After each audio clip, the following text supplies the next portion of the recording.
so very little is known about mean curve to flow.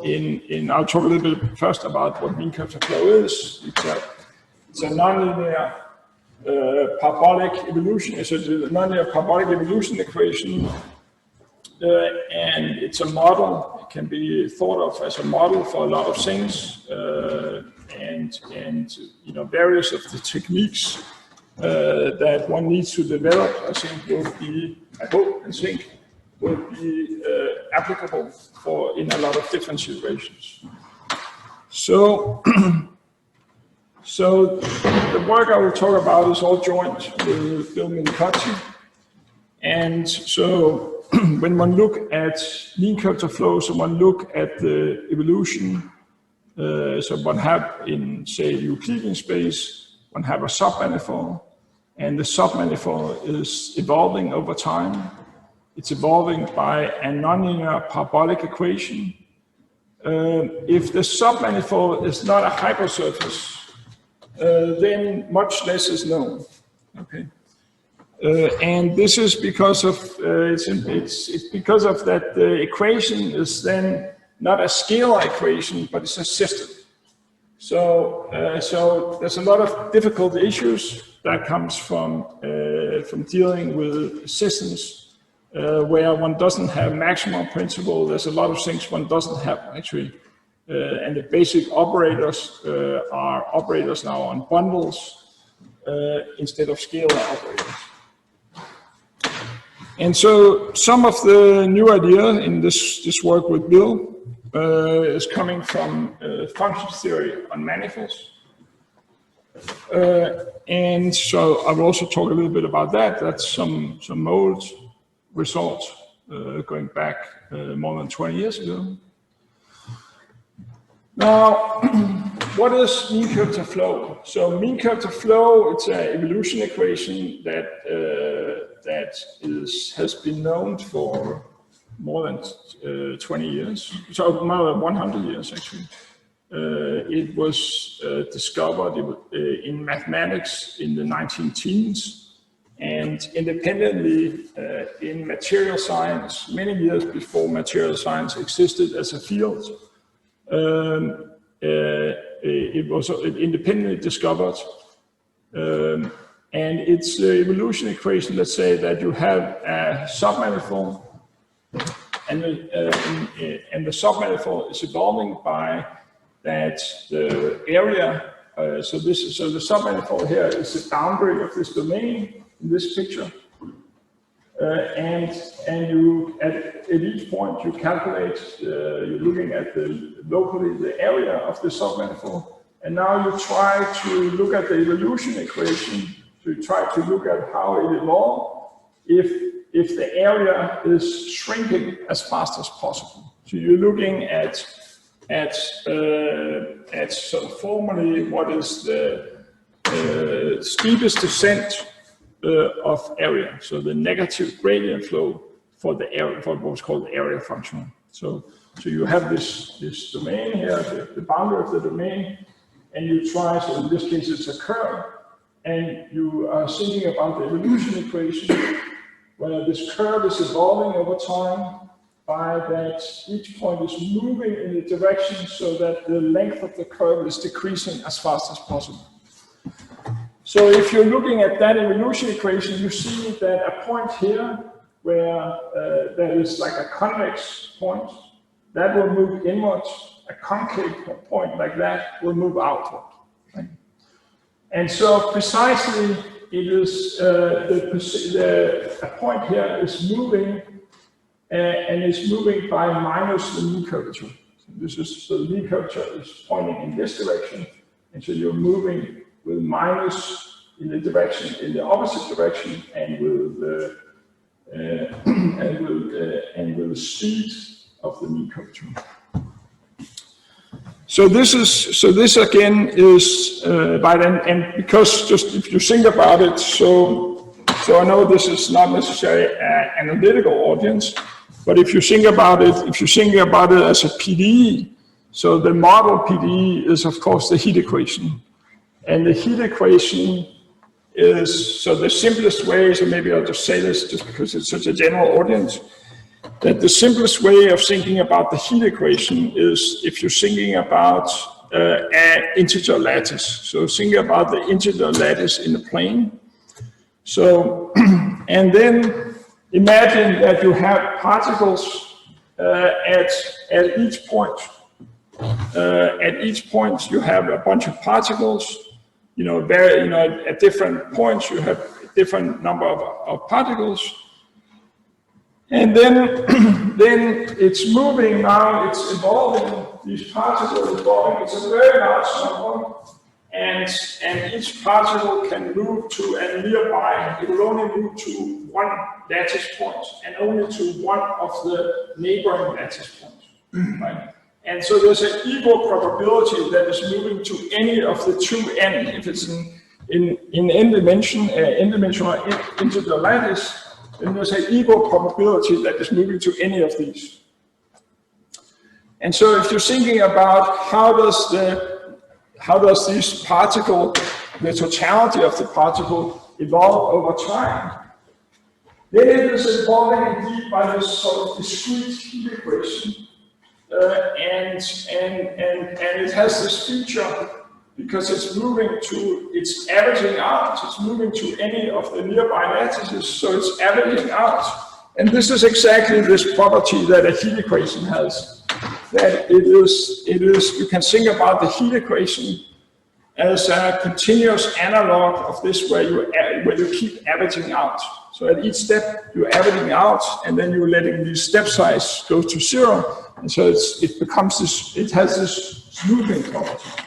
So this is the basic feature about the heat equation, and so the heat equation is where you just calculate. I mean, this continuous analog is that you calculate the energy, the kinetic energy, and now you're looking at the steepest descent of the kinetic energy. So this is the continuous analog of this discrete. So a discrete heat equation has this smoothing property. Now, in the question that we are interested in here is, they are of this type, this parabolic type, but they're more complicated, and they typically have a reaction component also. So the heat component is typically referred to as a diffusion component, and then the equations that we are looking at, they also have a reaction component. And the reaction component, that's the one that is, as we'll see, is forcing singularities. Okay. So anyway, so there was just a few words about the underlying PD. But geometrically, right, this is what is happening. And so you can see already from this picture, right, that concave point is moving inward, concave point is moving outward, that it has some kind of smoothing behavior. That is this basic feature of the heat equation.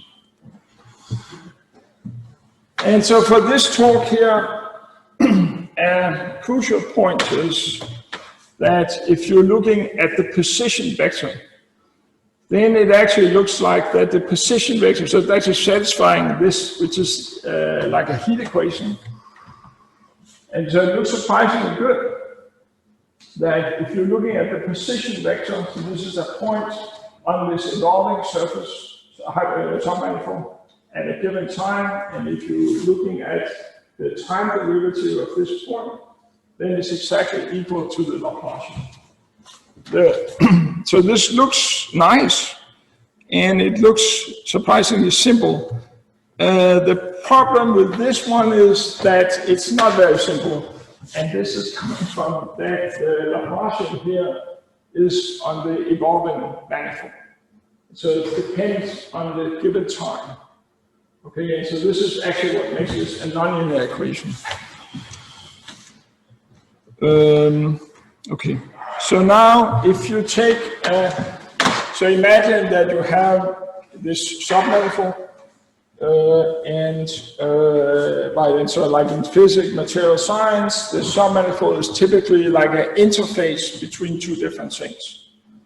And so this is like, the interface that would typically be for hypersurface, but you can also have, and that's much more complicated again, where you have these kind of multi-layer ones, and then it's high potency. So there's a lot of work on this. There's a huge amount, enormous literature, and not the least in applied mathematics, in numerical analysis. There's a huge amount, and again, there's much less known in higher codimension. So now in all these problems, so not just in mean curves of flow, but in many other of these problems, if you have a solution, there's a way of producing new solutions. So there's a basic way of producing new solution. And this is a way that just comes from the ordinary heat equation. That if you take the ordinary heat equation and you try to do a scaling, so you probably all know this from harmonic functions. If you take a holomorphic function, if you take a function on Euclidean space that is harmonic, then you can rescale Euclidean space, right? And then it will still be a harmonic function, right? And so there's a similar way of doing that for a solution to the heat equation for the mean curves of flow, sorry. And that is that you can look at, well, the simplest way it actually is that if you take a submanifold and you and this submanifold is evolving by the mean curves of flow over time, well, you can of course just translate the submanifold and then translate the corresponding evolution, right? That's a new solution, not terribly interesting.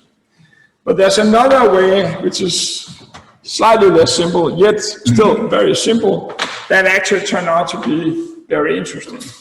And that is what's called parabolic scaling.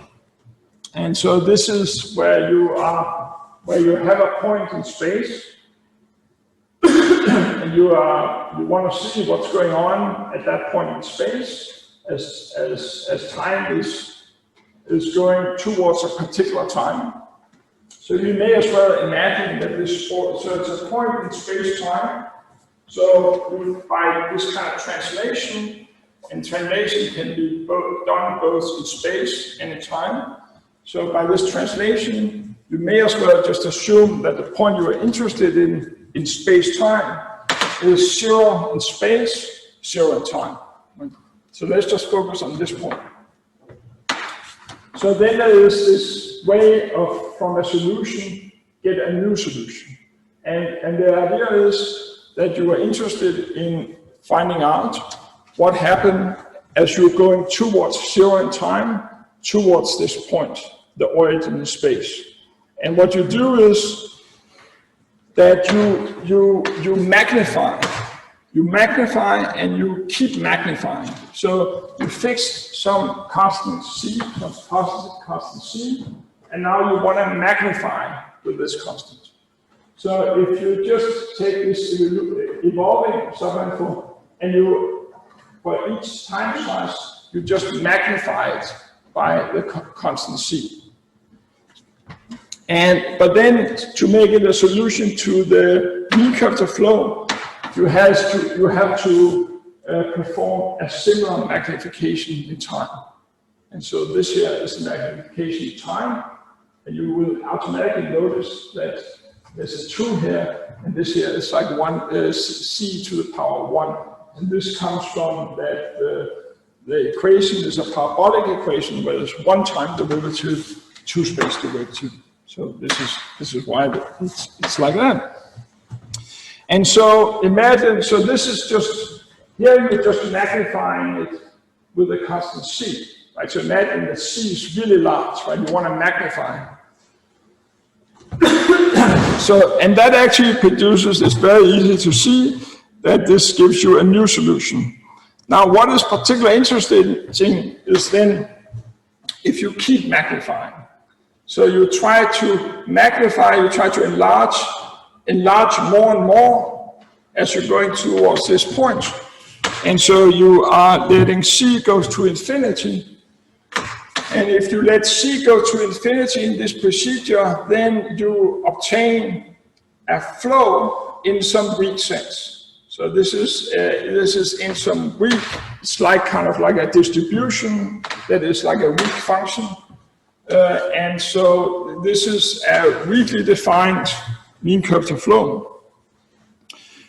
And so now if you take a point, so imagine that you have a point in space-time where you're looking at the evolving surface as it's evolved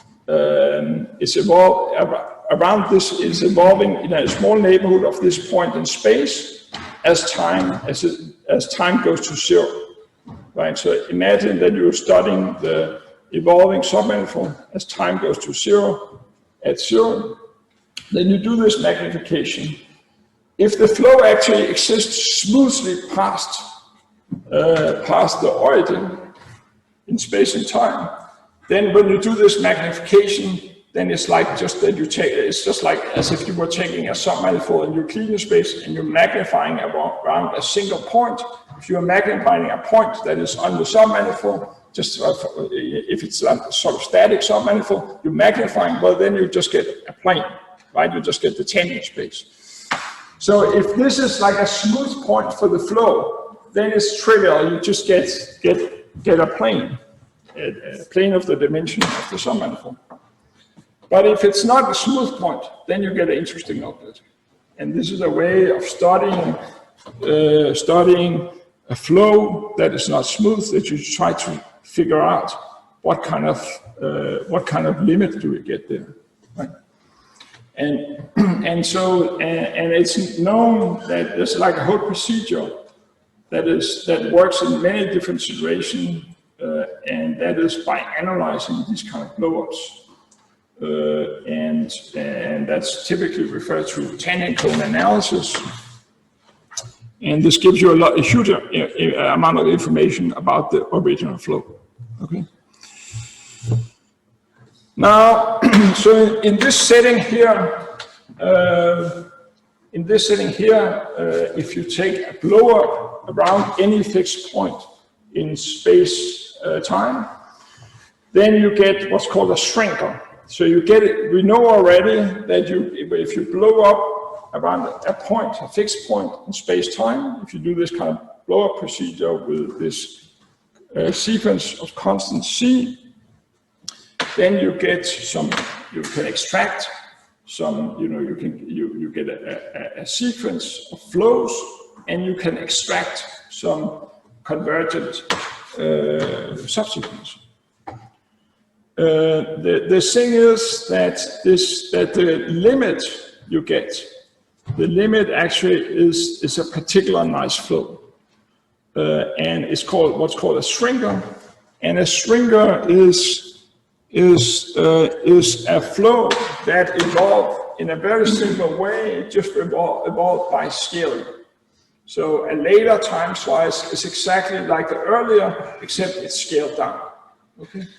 So the first property you have from this kind of blow-up procedure is that the blow-up limit is a simpler object than it's a particular type of flow, namely a flow that is evolving by rescaling, and so it's what's called a shrinker.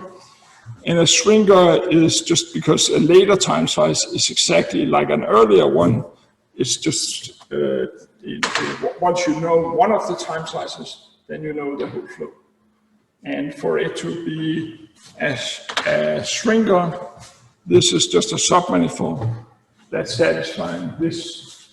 This here is actually an elliptic, a nonlinear elliptic equation that the mean curvature is equal to the position, the orthogonal component to the submanifold of the position over 2. So this is a nonlinear elliptic equation. Okay, now what are the simplest example? So the simplest example of flows those are of course the shrinkers, the ones that are just evolving by scaling. And so the simplest of those are round cylinders. So here you could have any, so this is in some big Euclidean space. You're looking at an n-dimensional submanifold, where the n-dimensional submanifold has a spherical component, and then it's product with a Euclidean component. Right? So together, of course, this here has this dimension k, this has dimension n minus k. So this is like, it's a round, it's like the metric, it's just a product of the round metric on a sphere with the flat Euclidean metric. So this is a round cylinder. This is the analog in higher dimension, just of a standard round cylinder in R3. This here is R3, you just have a round cylinder. And then, of course, a sphere is also fitting inside this family. This is where, so this here, the drawing is n is equal, capital N is 3, little n is 2, and in this case, k there is 1, and in this case, 2. Right, so those are the simplest example. And so now for, in the case of, these are the simplest example of flows. And in the case of hypersurface, Bill and I proved some years ago that those singularities, so these are singularities that also occur, right? They are shrinkers, they evolve by rescaling. So they are singularities, and Bill and I proved in 2012 that these are the only stable or the only generic singularities. So all other, for hypersurface, all other singularities can in principle be perturbed away. Right? But that's for hypersurface. Mm-hmm. And yeah.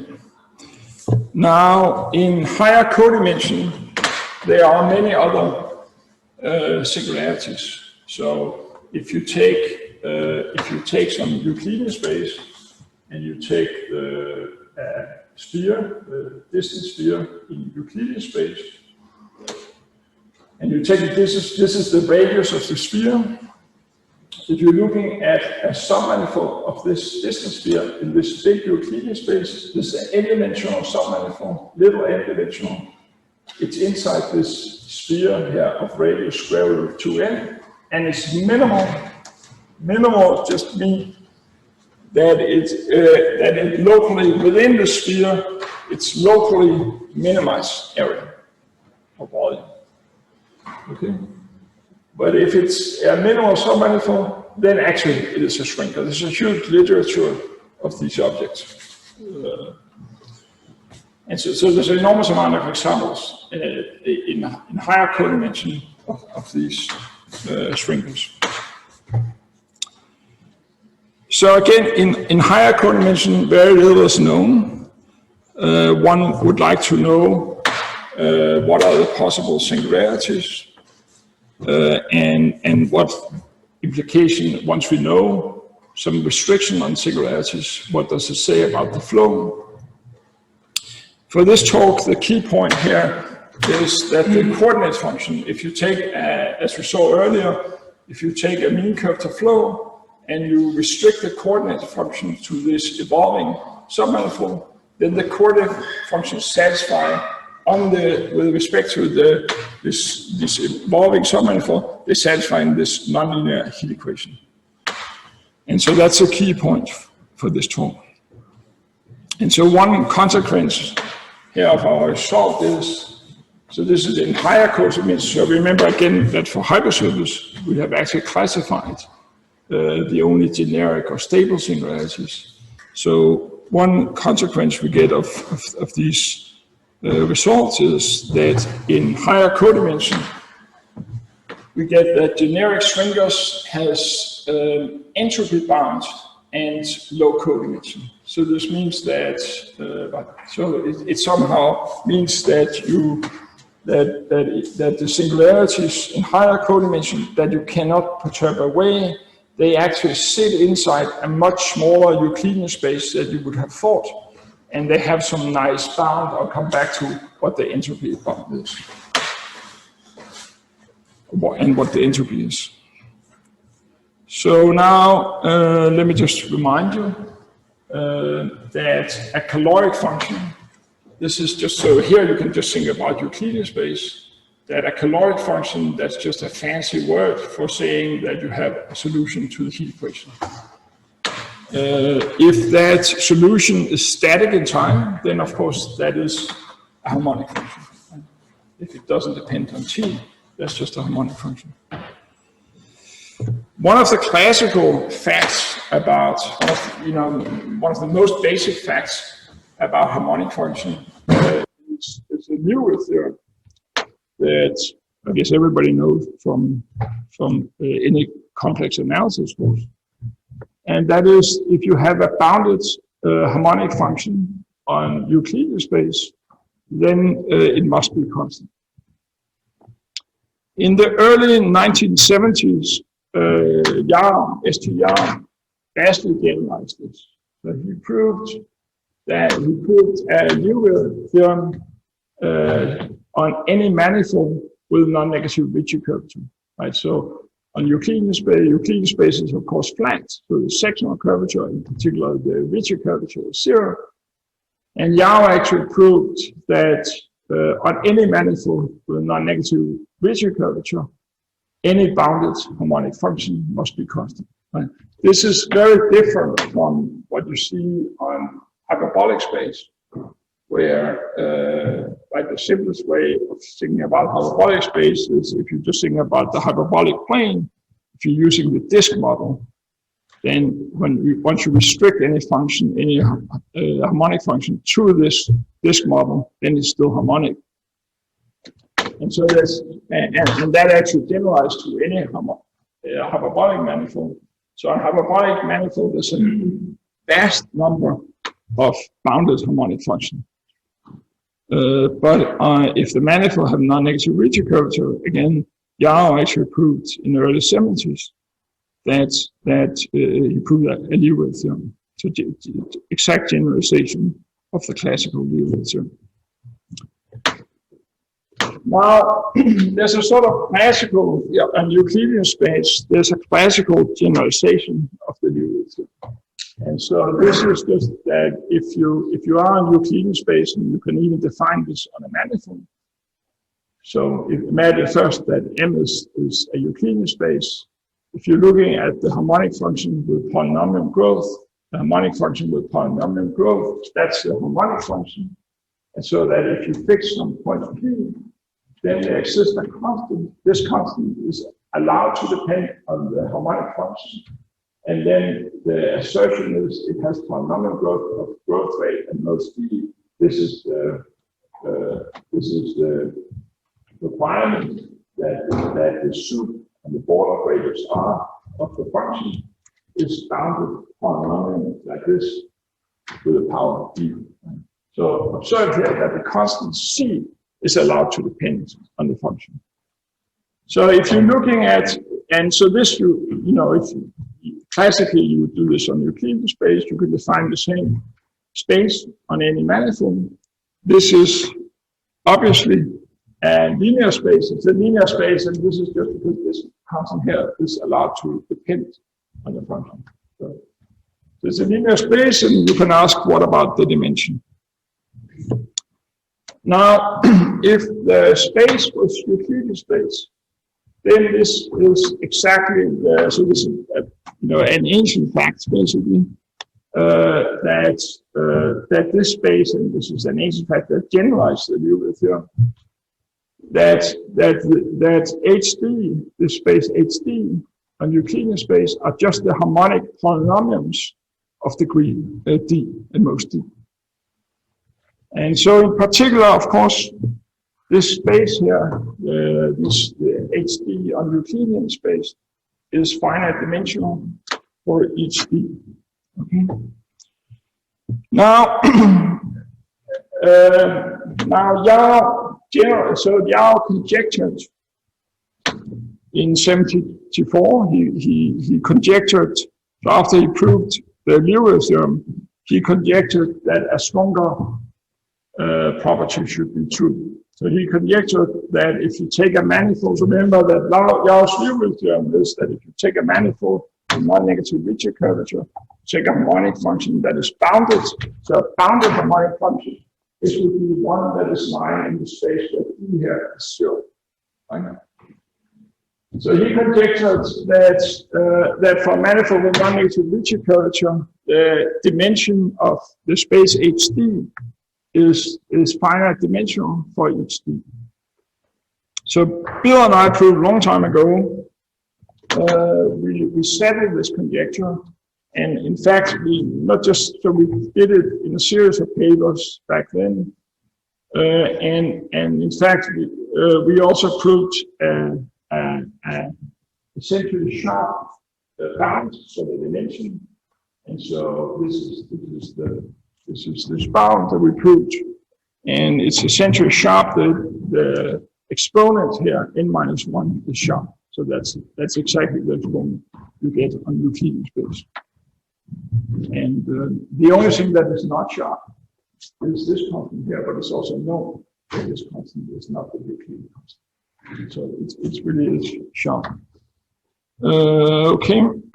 Now, so we did this in a series of papers, and in fact, and what makes these results about function theory particularly useful is that we actually could prove this in a much larger category of spaces. So we proved finite dimensionality of these space of harmonic functions with polynomial growth under much weaker assumption than a curvature bound. Namely, we proved that if you have the following two properties, namely that what's called volume doubling. So this means that if you take the double ball, if you take any ball in this manifold and you take the double ball, then there's a bound for the volume of the double ball in terms of the volume of the original ball. So that's a volume doubling. That's a kind of classical thing that you use in analysis. And the other, which is also classical, is a scale invariant point influencing. So if you have those two properties, then you get that these spaces of harmonic functions with polynomial growth is finite for each D. Does Liouville hold in this generality? Liouville does not hold. Yeah, no, I mean that had been more also. There does not hold. Yeah. I mean, they're easy counts. They're easy, and that was known, a long time ago. There was quite a lot of work on this conjecture in those 25 years, almost 20, before we solved it. Okay. Right, and so there was quite a lot of work, and there have also been used for various things since. Just mention two things. So Bruce Kleiner used some of our ideas here to reprove Gromov's famous classification of groups of polynomial growth. And it was also used by Shalom and Terry Tao to get a fine-tuned version of the things. Okay, so that's all this classical stuff from the 90s. Now there's a parabolic analog of these spaces of harmonic functions of polynomial growth, and these are we call them here PD. So these are solutions to the heat equation, and so harmonic function. If you just think about harmonic functions, like harmonic function, well, there's something that says like a nice equation, and there's some kind of that there's some things of that is in equilibrium. Right? I mean, actually, if you're thinking about its variation, then you would think about it as a harmonic function, as a function that kind of locally, in fact, in Euclidean space, locally minimize energy. right? So it's a minimizer for energy. Now, there is a parabolic analog of these spaces. And so what is the analog of being harmonic? It's not just a solution to the heat equation, because the heat equation has too many solutions, right? If you start with any kind of data, right, just think about the discrete stuff we looked at before, start with any kind of distribution of these particles, and then you just do this averaging process. Now, you keep averaging, that's a solution to the heat equation. Right? So you can start with any kind of configuration, but the analog is of this equilibrium is that you have a solution to the heat equation that have existed for all prior time. Okay, so you're looking at a solution to the heat equation. So these are tremendously useful solutions to the heat equation. They are what's called ancient solutions. So ancient just means that they exist for all prior times. So the analog is then these spaces PD. So these are ancient solutions to the heat equation. And as you're going backward in time, they're growing polynomially with a growth rate and velocity. So that's the analog. And so here you see again that there's two that comes from the scaling of the heat equation. So these spaces was one of my former PhD students looked at these spaces in her thesis. Okay, so if you are looking at the spaces on Euclidean space, this is just the caloric polynomial. So these are just like the harmonic polynomial. These are the polynomials that are solutions to the heat equation. And they are generalization, they are higher dimensional generalization of the classical Hermite polynomials, where n is equal to 1.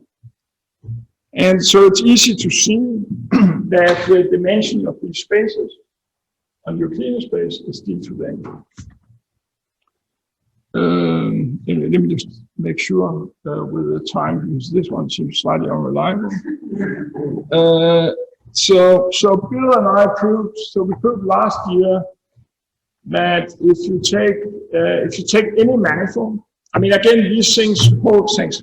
These hold for manifolds, and there are, if you are living not in a continuous world, but in a discrete world, then the result also hold in the discrete setting. You can also look at lattices. So if you take any manifold and you have a manifold with polynomial volume growth just means that if you fix some point P and you're looking at the volume of balls of radius r, as r become larger, then they grow polynomially for some dV. dV is allowed to depend on the manifold, and it doesn't even matter what it is.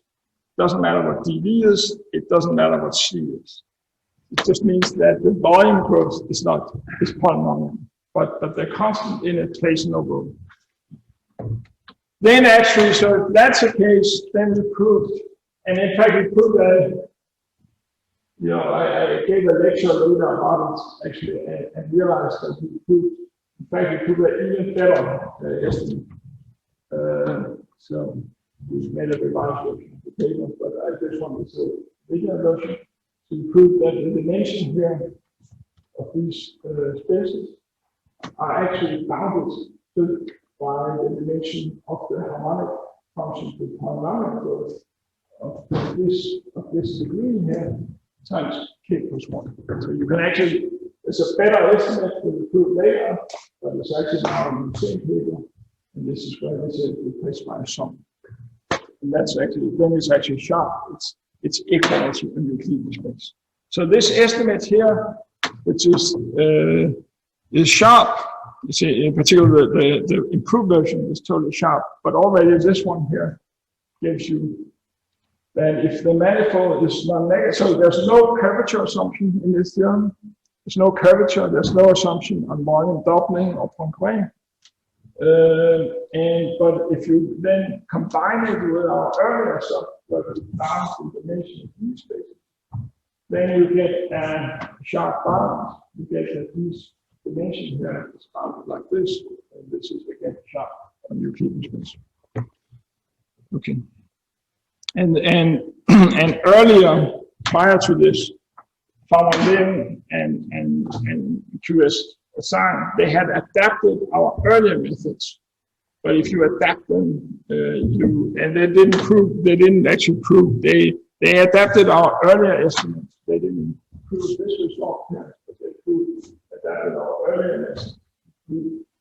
The worst improve the non-sharp experiment. Okay, so now I want to get back to the mean curve to flow. So this was just a little bit. I mean, these results here from last year, so it's not that old. But else it was part of it. It was way back from the 90s. But these were results about like when you take a fixed manifold, you're looking at functions theory on a fixed manifold. Again, it could be a manifold, or it could also be a discrete space. Right? A discrete space, you can define a discrete Laplace and discrete heat equation and all that. They work also in this. Okay, so now I want to return to mean curve to flow. So what kind of implication does this sort of idea has for mean curve to flow? And so the thing is that if you take a mean curve to flow, so now of course it's a slightly different situation. So you can't just adapt this sort of thing. The metric, the submanifold is evolving. It's not static anymore. But if you're looking at the coordinate function, so you have this mean curve to flow. So there's evolution of submanifold in Euclidean space. You take the Euclidean coordinate function, you restrict these to the evolving submanifold. Then they satisfy the heat equation, this nonlinear heat equation, where the metric and the Laplacian is changing over time. And they actually will have linear growth. Okay? And so using this, I mean, so it's not exactly using that, because it's not a different situation, right? Because the thing is not static anymore, it's evolving. Then we can prove that the dimension here, we can get a dimension bound for the space of linear growth, ancient caloric functions. Okay? So you're looking at actually, this case here, you're looking at a flow that has existed for all prior time. So it's an ancient flow. Okay, and again, it's a slightly different situation. I mean, actually significantly different situation, because the Laplacian is now time varying. Now, I want to talk a little bit about, so we get some bounds. Okay, so using this sort of idea, we get some bounds. What are those bounds in terms of? Those bounds are actually in terms of very natural quantity that we can then bound for stable solutions, so solutions that cannot be perturbed away. And so we get bounds in terms of these natural quantities. And then for these stable singularity, we can actually bound those quantities and therefore bound the codimension. Okay. So now, what are those quantities? So the quantities. So the first thing is that one have to define is what's called the Gaussian surface area. So this is something that was used, that had been used in various different scientific fields. It's only in computer science. It has been used quite a lot. And so this is, you take a submanifold of Euclidean space and you integrate a Gaussian over this n-dimensional, little n-dimensional submanifold, maybe in some huge Euclidean space, and you integrate the Gaussian, where the Gaussian comes with the dimension of the submanifold. This is called the Gaussian surface area. And it's the normalization here is so that if you take an n-dimensional plane through the origin, then the Gaussian surface area of this plane is just 1. That's how the normalization is. The entropy is then where you take the supremum. So you take this submanifold. There's no illusion at the moment. It's just a submanifold inside some huge Euclidean space. So the submanifold is sigma. And now you're looking at all scarings of this submanifold. So C is positive. Some scaling, it's either scaled up or scaled down. And then you're looking at scarings and translation. So X0 is the translation. So if you're looking at the supremum where you're taking over all scarings and all translation, then that's what we call the entropy. And so Bill and I observed that using Christian-Smart chemistry, the entropy is actually, it's a Lyapunov functional for the flow. So it's in any codimension, it's a Lyapunov functional for the flow. And you also have another property that if it is a Schwinger, then the entropy is just equal to the Gaussian surface area. It's not difficult to compute. You know, if you're looking at round spheres, you can compute what the entropy is. And if you take a product of a submanifold with a Euclidean space, then the entropy doesn't change.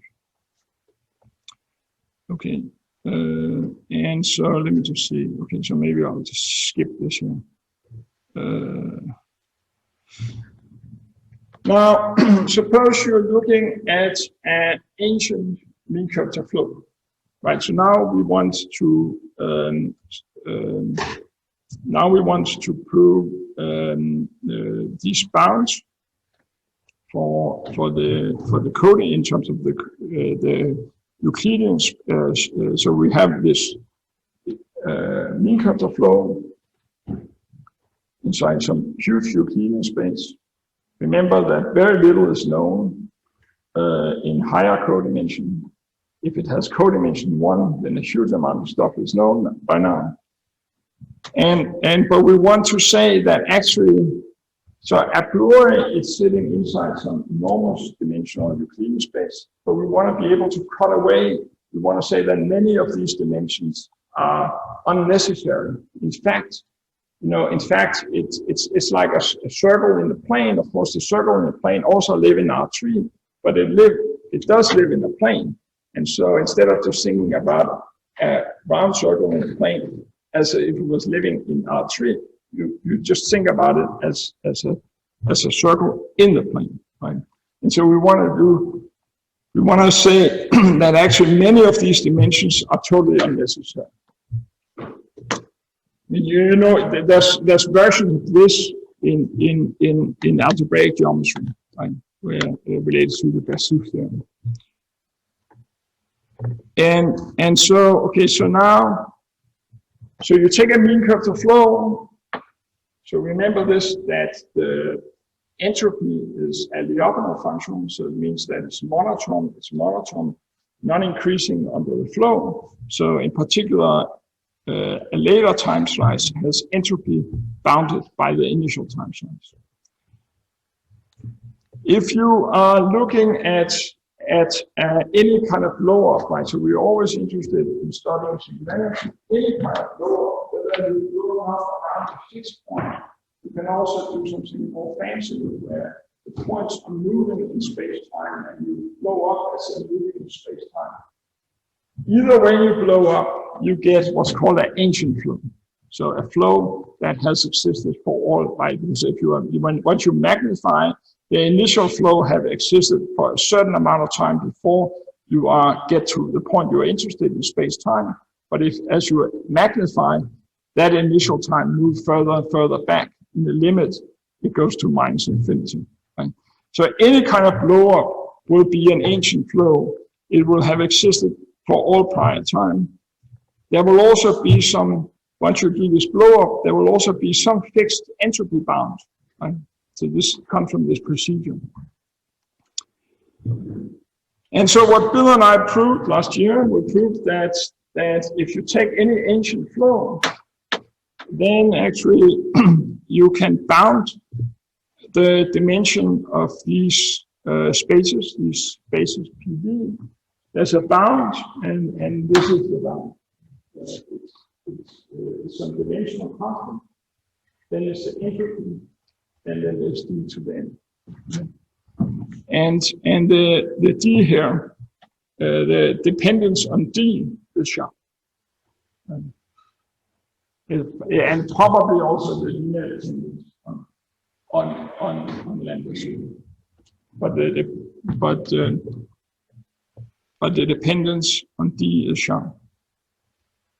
There's a question whether there could be. I mean, the lambda zero is actually correct. We were wondering at some point whether there was a different dependence, whether the lambda zero was to some exponent that was actually less than 1. But it is probably one. Right, and I mean, and there's, I mean, it's kind of interesting that these results. I'll talk a little bit more about it, but there's many parallels to these sort of results in algebraic geometry. Okay, and so when you restrict this here for D equal to 1, then we get that if we have an ancient mean curvature flow, then actually it must, so this mean curvature flow a priori sits inside this huge dimensional Euclidean space. But actually, if you know what the entropy bound is, and you always know that because that's in terms of the entropy of the initial submanifold for the flow, then actually you can conclude that it sits inside a much more Euclidean space.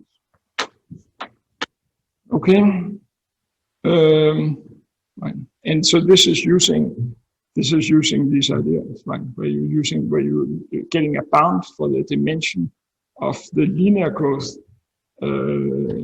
caloric functions. Okay.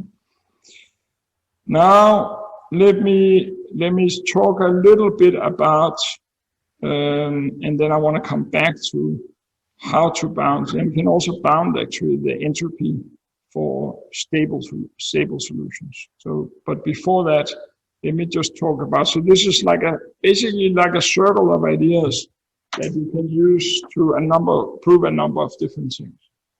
And so let me try to explain. And they'll also have these interesting connections to algebraic geometry and also to eigenvalue problems and problems about the heat kernel. So I'll talk a little bit, very, very little, because I only have like 5 minutes, but I'll just say a few words. Now, so remember that, so these here results was something that holds for any ancient solution.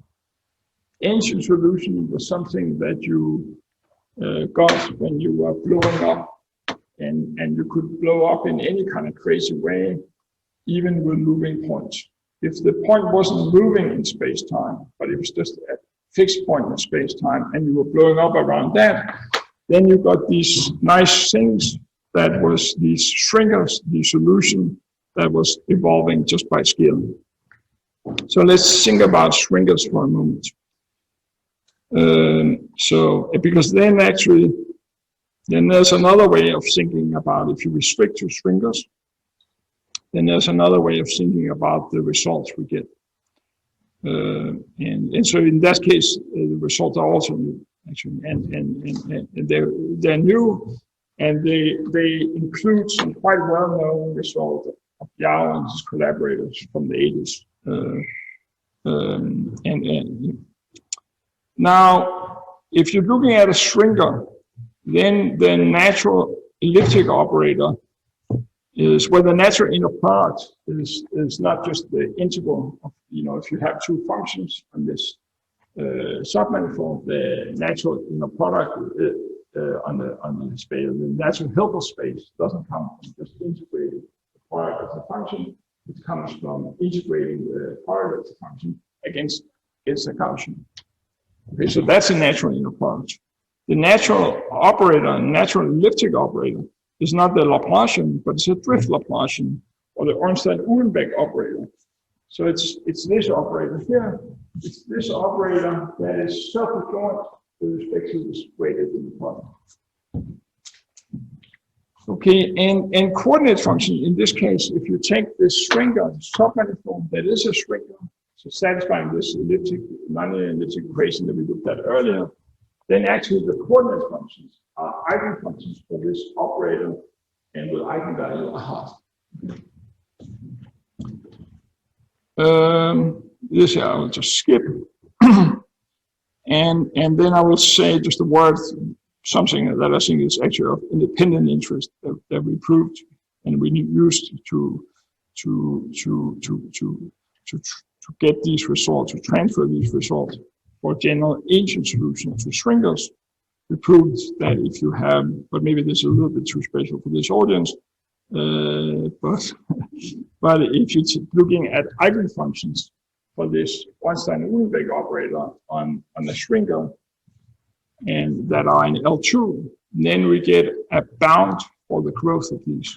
So, and this bound actually is sharp. So you get it's a surprisingly robust bound. So it's sharp. It has a sharp dependence in the exponent.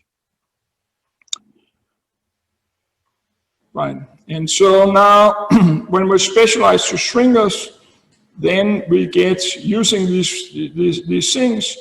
We get bounds for what's called the spectral counting function. You're looking at this Ornstein-Uhlenbeck operator and a Schwinger.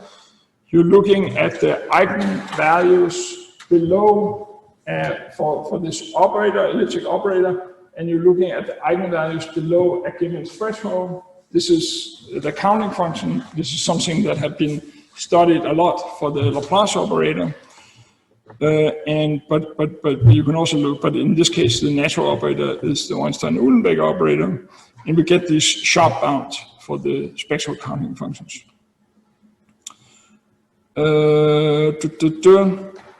Right, and so for Schwingers, we're getting also, again, we're getting a bound for the, so we get this kind of Bezout type theorem, that if you take a Schwinger, then we can bound the dimension of the Euclidean submanifold, that is a Euclidean space that sits in, just in terms of the entropy. Okay, and so this here generalizes earlier work of Yao and his collaborator, where they proved this for minimal submanifold. Minimal submanifold spheres are Schwingers, but for minimal submanifold spheres, they are compact. There's all kind of other, you can use heat kernel estimates that are not, that you cannot use in this situation. Okay, so I think that's kind of interesting. And so I'm almost out of time. I'll skip this. I'll just say that so it's like a circle of ideas that you can use to prove a lot of different stuff. One of the things that you can prove using this circle of ideas that you can even get sharp bound for the codimension. So in certain cases, maybe the most important cases, you can actually prove that if you have a mean curve of flow in a priori in higher codimension, then actually you can prove that once you look at any blow-up, it's not any more higher codimension. It's of hypersurfaces. It's an illusion of hypersurfaces. And then you can use all the results that are now known, right? So in general, we can cut down dramatically the codimension. In maybe the most important cases, we can actually cut down all the way and say that they are actually a hypersurface once you go to this blow up. So the last thing I want to mention is this with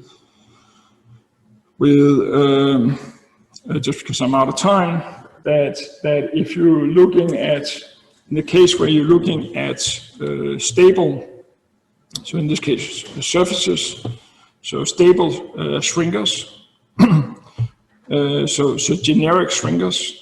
If you're looking at a surface that is a stable Schwinger, surface of genus G, then we can get a bound for the entropy that is just in terms of the genus. And so this means that, and this is quite surprising, because in the case in the minimal case, so if you're looking at minimal submanifold, so also for minimal submanifold in higher codimension, very little is known. Okay, and this here is totally in contrast to what is known for minimal submanifold in higher codimension, where you don't have this kind of stuff. And so using this, right, we can get this, that we can actually bound, if you have this stable shrinker, then we can actually get a bound for the dimension of the Euclidean space that it sits inside, just in terms of the genus. So I'll finish now.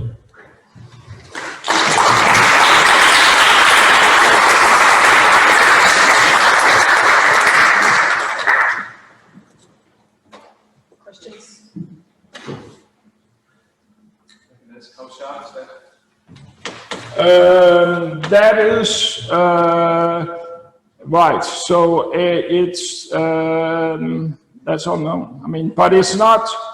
There is a sharp version of this. I mean, in general, for general genus, it's not sharp, and it uses some results that are not sharp, that are known to be not sharp. Okay.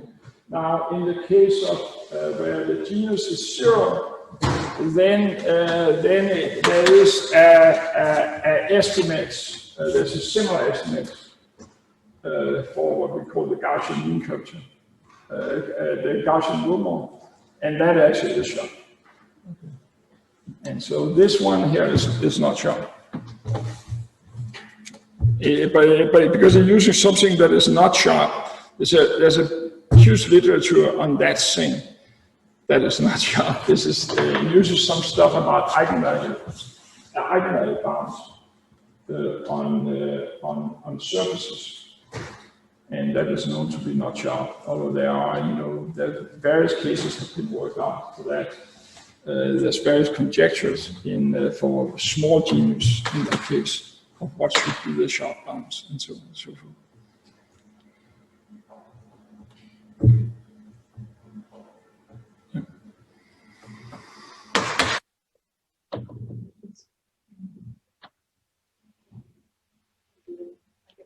Yeah. Yeah. So when you say you restrict dimensions, right, it's a global thing, like, right. So that's right. So you have this submanifold in some huge Euclidean space. Now that submanifold, in principle, you can just calculate what is the entropy of that. Right? That's pretty easy. I mean, it's relatively. I mean, it's a soup, but it's in principle relatively easy to calculate. And so now, just given the dimension of the submanifold, you can say even though this submanifold